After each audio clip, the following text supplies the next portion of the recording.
আমার একটা হৃৎপিণ্ড, সেটাই আল্লাহ নিয়ে গেছে। পরশুদিন বলছে, বাবা আমার একটা বরখা কিনে দাও। আমার স্যান্ডেলটা দেখেন 3 বছর পুরাতন ছেঁড়া, কিন্তু আমি আমার স্যান্ডেলটা পাল্টাই না, সেলাই করে নেই। কিন্তু আমার বাচ্চাদেরকে আমি কষ্ট পেতে দেই না। শুধু একবার বলছে, বাবা লেচে খাবো। আমার মেয়ের মোবাইলে আমার না হলে 500 ছবি আছে।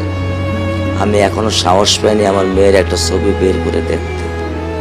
আমার সে সাহস নাই। আমি সে সাহস হারায় ফেলছি, কারণ ও আমার ছিল হৃৎপিণ্ড। ওর জীবনে এমন কোনো চাওয়া নাই যেটা আমি পূরণ করি নাই।